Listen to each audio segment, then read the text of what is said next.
Tio Nico, um canal não oficial de vídeos exclusivos do Reverendo Augustus Nicodemus. Olá, sejam todos bem-vindos a mais um podcast da Coalizão pelo Evangelho. Hoje é o nosso segundo papo, segunda conversa com o doutor Augustus Nicodemus. Ele é pastor auxiliar na Primeira Igreja Presbiteriana de Recife. Seja bem-vindo de volta, Augustus. Muito obrigado, Tiago. É uma alegria estar de volta ao podcast, ao vídeo, ao programa do Coalizão pelo Evangelho e participar com você desses temas aí que são sempre tão relevantes e importantes para toda a igreja brasileira. É uma alegria estar de volta. Às ordens, estou às ordens. Excelente.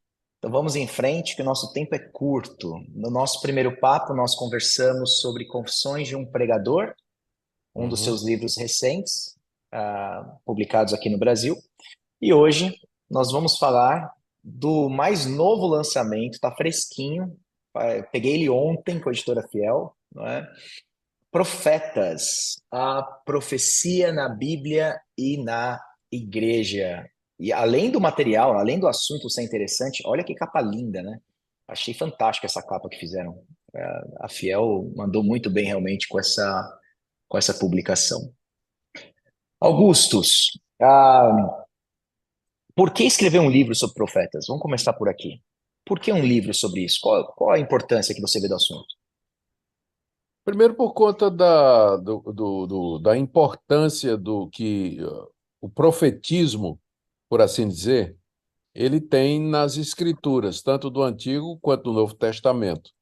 E segundo, porque é um assunto que sempre foi motivo de debate entre os cristãos, desde o período apostólico até os dias de hoje, e continua sendo, e ficou mais acirrado depois do surgimento do movimento pentecostal, reivindicando que Deus estava restaurando todos os dons, inclusive o de profeta à sua igreja, o que não obteve unanimidade, né? Nem todo mundo pensa exatamente assim, e instalou-se uma polêmica muito grande que tem a ver com cessacionismo, continuismo, o que é profecia, se tem crente que profetiza hoje, que pode prever o futuro, e assim por diante. Então, no meio disso tudo, esse livro ele já reflete uma preocupação antiga minha.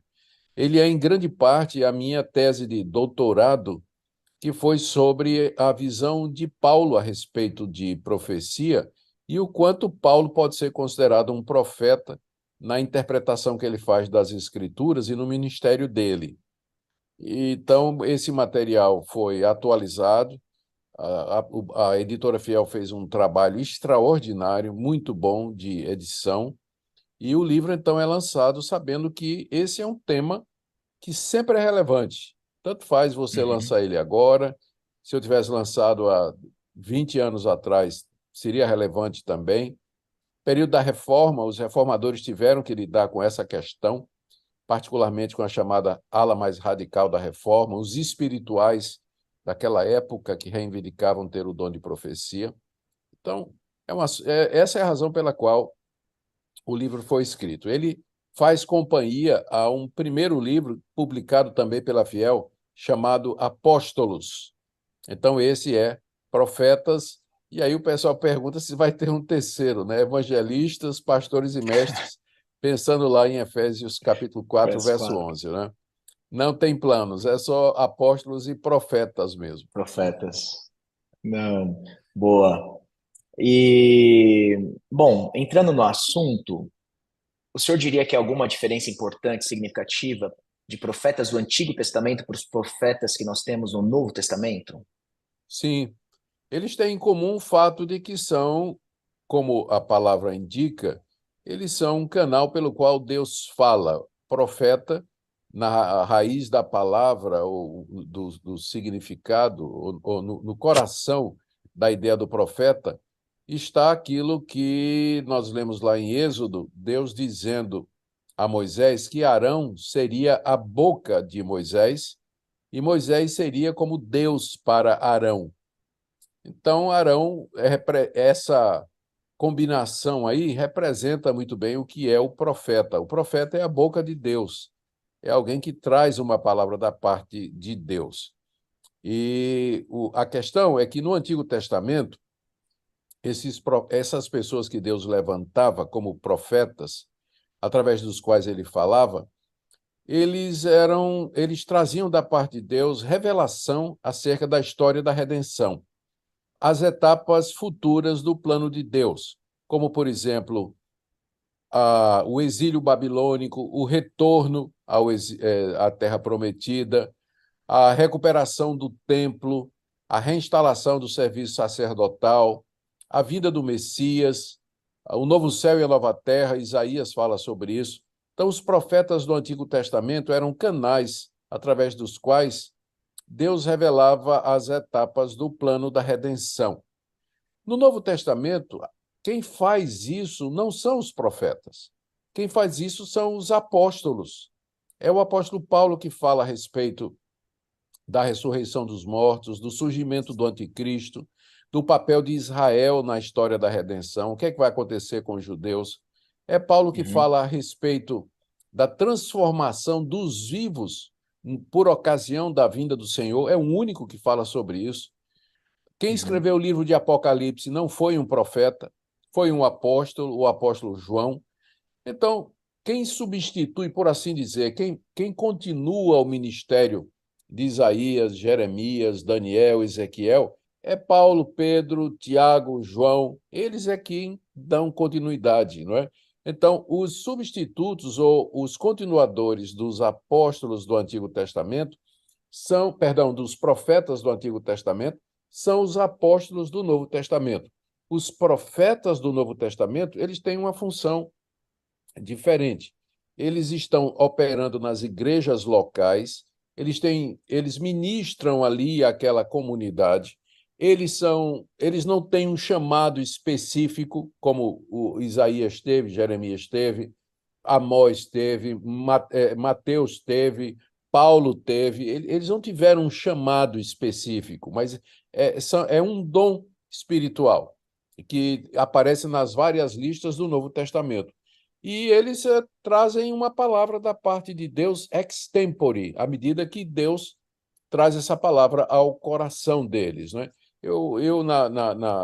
Na gravação anterior, na entrevista, no bate-papo anterior, quando a gente está falando sobre pregação, eu disse que muitas vezes eu vou pregar e eu não sei exatamente, eu não preparei, eu não sei exatamente o que é que eu vou dizer. E eu fico esperando aquele momento em que não é revelação, não é? Mas em que Deus me convence do que é que eu tenho que pregar. Eu creio que é isso mais ou menos que os profetas das igrejas locais eles faziam no período apostólico.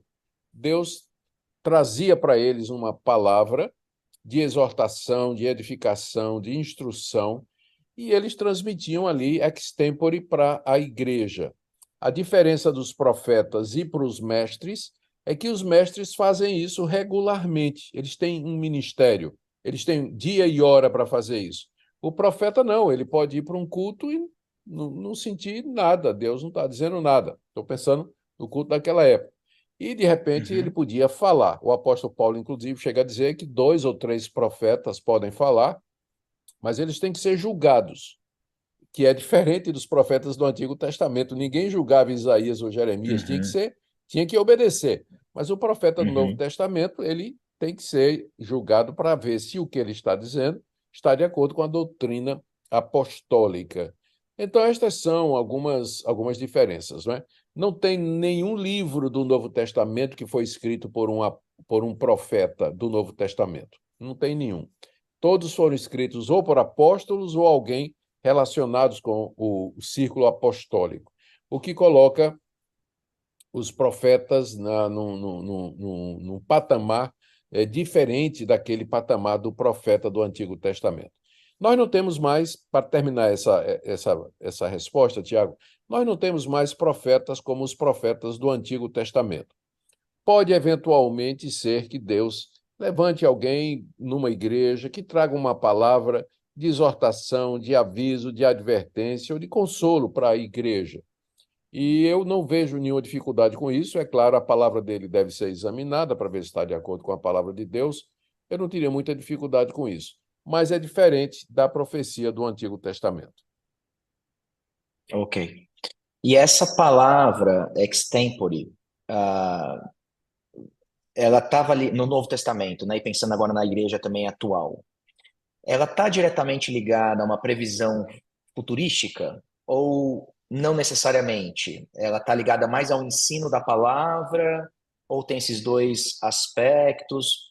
No seu livro, Isso, o pouco que eu consegui acesso a ele ainda, você coloca Zacarias como um modelo de profecia, né?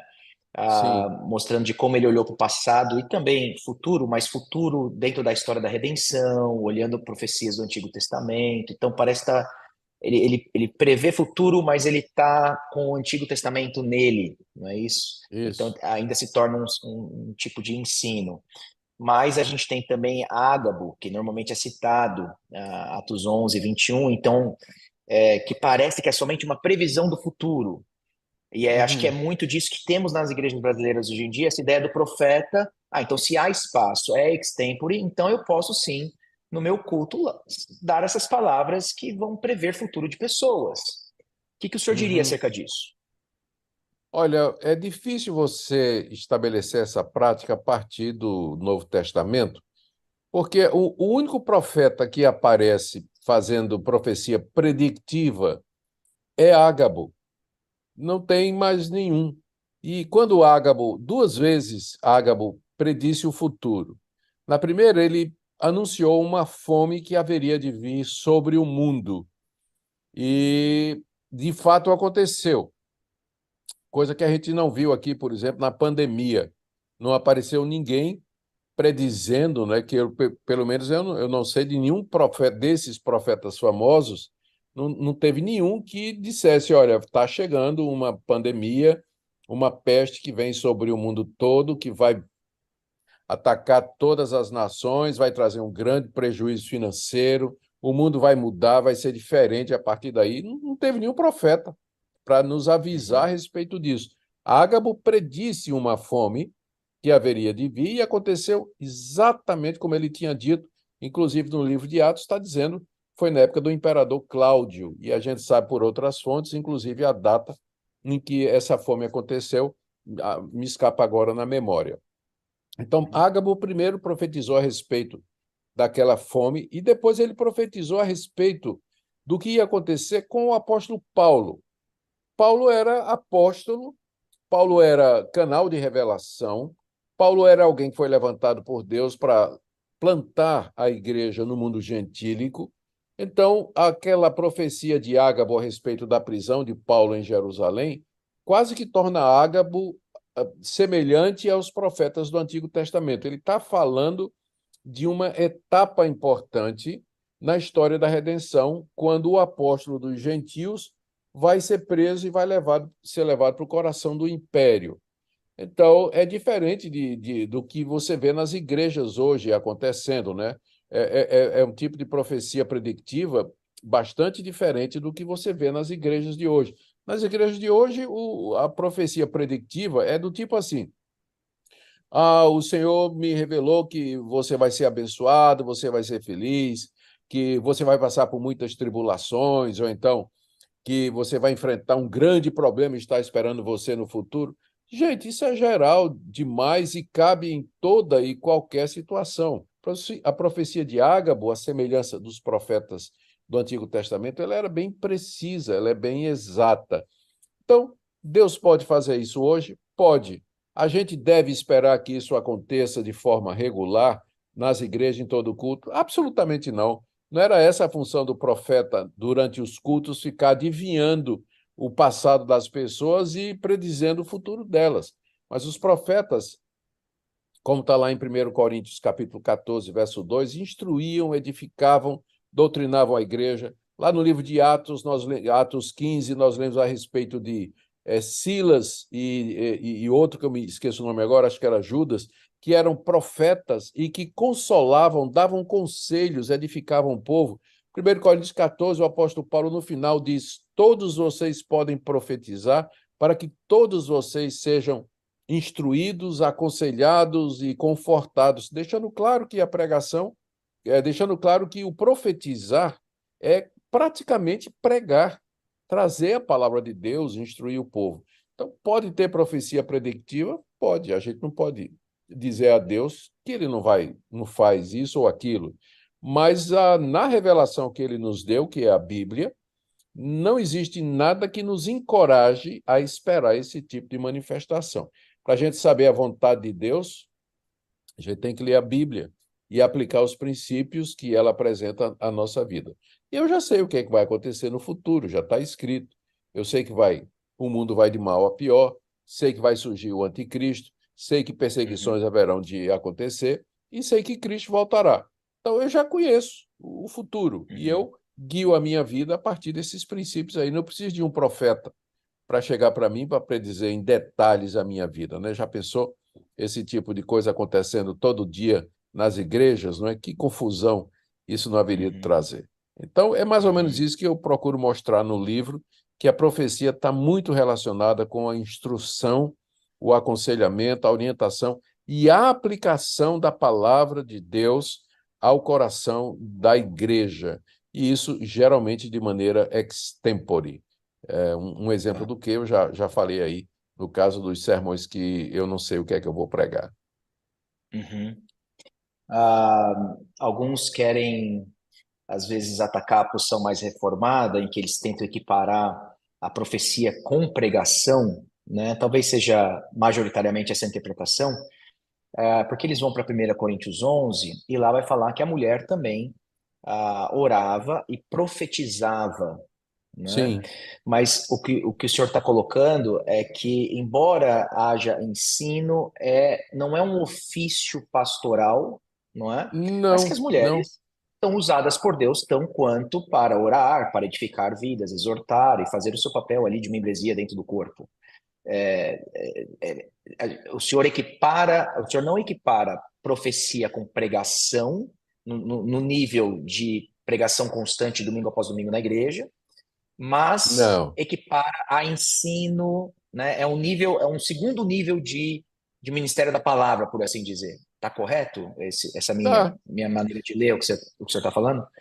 tá correto. Se você for lá para 1 Coríntios 11, onde Paulo fala da mulher que ora e profetiza, desde que ela esteja usando o véu como símbolo de que ela está debaixo de autoridade, que a gente sabe que é um elemento cultural, que quer dizer apenas que ela não está falando por sua própria autoridade, mas pela autoridade da liderança da igreja. Então, eu não teria nenhum problema a mulher falar, se dirigir à igreja, estando debaixo da autoridade do seu pastor. Ah, porque eu equiparo a profecia, não é que eu equiparo, mas eu digo que o profetizar que você encontra no Novo Testamento tem muitos elementos similares à pregação regular feita pelos mestres, a começar pelos efeitos que a profecia causava: consolo, edificação, instrução, está tudo lá. 1 Coríntios 14 fala claramente a respeito disso, né? Paulo diz que prefere profetizar porque quem profetiza edifica a igreja.